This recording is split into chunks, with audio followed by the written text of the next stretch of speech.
अच्छा जी, तो हमारे फेस पे 3 तरह की चीजें लगती हैं। सबसे टॉप पर जहाँ पे हमारी हड्डी स्टार्ट होती है वहां पे लगता है हमारा हाइलाइटर। ठीक है, मैं यहाँ पे बताती जा रही हूँ ताकि आपको पता चले। उसके नीचे, जस्ट उसके नीचे, अब फेस पे इतना फर्क नहीं दिखेगा, ये एक पिक्चर बनी हुई है तो इस वजह से आपको काफी फर्क दिख रहा होगा लाइंस में।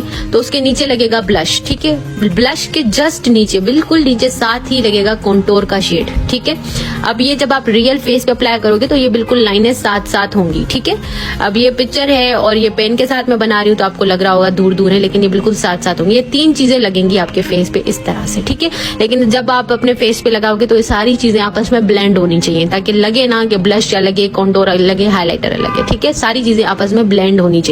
इस तरह से मैंने आपको तरीका बताया ना, सैलून में इसी तरह से ही ब्लश को अप्लाई किया जाता है। इस वजह से उनका ब्लश इतना अच्छा लगता है, परफेक्ट सी शेप आ रही होती है। आपने देखा होगा साइड में वो देखेंगे तो एक परफेक्ट सी शेप आती है, तो वो इसी तरह से ही आती है।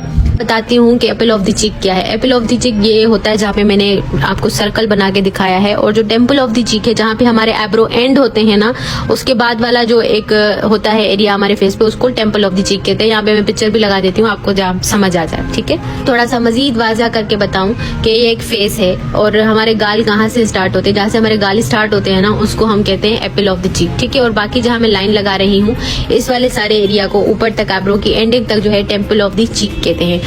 हमेशा आपने टेम्पल ऑफ द चीक की तरफ अपना ब्लश ब्लेंड करना है। अब बात करते हैं कि कौन सा ब्लश जो है वो आपके स्किन टोन के अकॉर्डिंग सूट करेगा।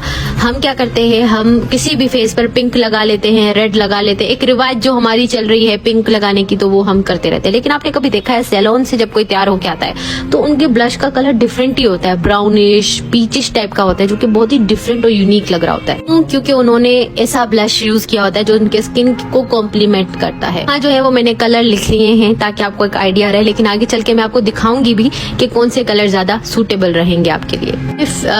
कूल और वार्म अंडरटोन के लिए लिखा है, तो न्यूट्रल वालों के लिए क्या होगा, न्यूट्रल वालों के लिए ये दोनों चीजें ही सूटेबल रहेंगी। ठीक है, आपने जब भी फेयर फेस पे लगाना है तो हमेशा फेयर फेस पे आपने लाइट कलर यूज करने हैं ब्लश के, जबकि जितना कलर डार्क होता जाएगा फेस का उतना ही आपके ब्लश का कलर भी डार्क होना चाहिए। अगर आपके पास इस तरह का एक आई शेडो पैलेट है, मैं हमेशा आपको जुगाड़ बताती हूँ, और उसमें मैट शेड्स हैं इस तरह के, तो आपको ब्लश अलग से ढेर सारे बाय करने की जरूरत नहीं, आपके पास ऑलरेडी इतने अच्छे ब्लशेस हैं। अब ये वाला शेड है पिंक, तो अगर मैं एक जो है ना वार्म अंडरटोन और डार्क फेस पे लगा दूंगी इस तरह का ऊपर वाला पिंक, तो वो एक अजीब सा लगेगा, लेकिन फेयर कलर पे लगाऊंगी तो वो बहुत सूटेबल लगेगा, अच्छा लगेगा। यहाँ पे एक लाइट कलर का ऑरेंज और एक डार्क कलर का है, तो मैं लाइट वाला फेयर पे लगाऊंगी, जबकि डार्क वाला मैं medium skin tone, dark skin tone पे लगाऊंगी।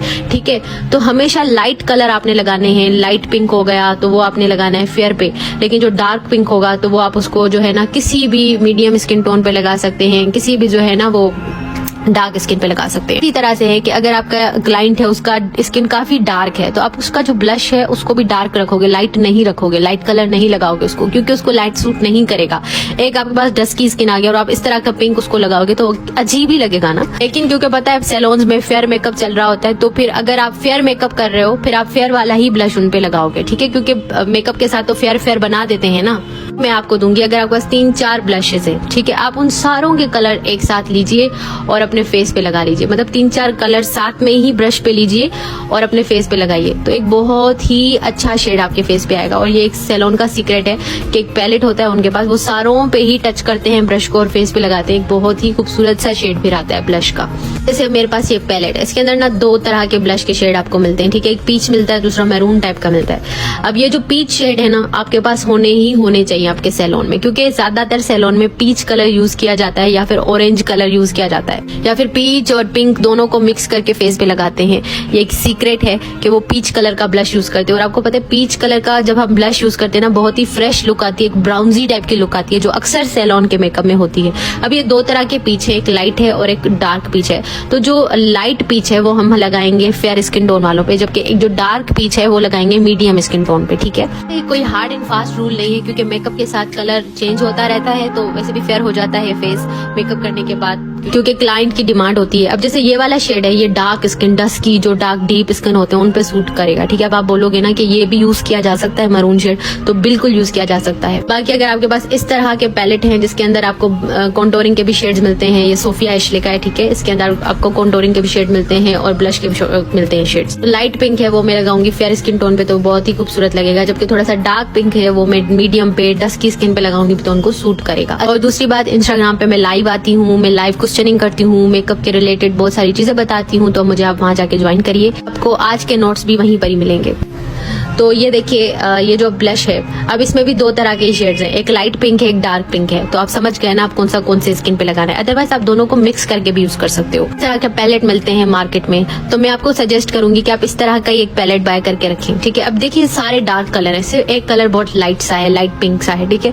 तो ये वाला जो पिंक जो ज्यादा यूज किया गया है, ये वाला पिंक आप फेयर पे यूज करोगे, ठीक है, फेयर पे। क्योंकि अगर आप एक डीप और डस्की पे यूज करोगे तो वो अजीब लगेगा, ठीक है। बाकी जो सारे डार्क टाइप के शेड है ये मीडियम पे भी सूट कर जाएंगे और ये डस्की डीप स्किन पर भी सूट करेंगे, यानी थोड़े से जो डार्क होते हैं, ब्राउनिश टाइप के स्किन टोन्स होते हैं। ऊपर थोड़े से लाइट टाइप के शेड्स हैं, ये वाले सारे, ये भी फेयर स्किन टोन पे यूज किए जाते हैं, मीडियम फेयर पे भी यूज किए जा सकते हैं। लेकिन आप अगर अपना सैलून रन कर रहे हो तो मैं आपको सजेस्ट करूंगी कि आपके पास एक पीच शेड होना चाहिए या फिर ऑरेंज कलर का ब्लश होना चाहिए, क्योंकि सैलून का सीक्रेट है ये कि वो पीच या ऑरेंज कलर का ब्लश लगाते हैं। कह रहे हो ना कि डायरेक्ट ऑरेंज लगाएंगे तो अजीब लगेगा, तो आप पीच को जो है या ऑरेंज को पिंक के साथ मिक्स करके यूज करेंगे तो बहुत ही जबरदस्त टाइप का एक लुक क्रिएट होगा। ये वाला जो एक शेड है ये जो है वो डस्की स्किन पे यूज किया जा सकता है, ठीक है।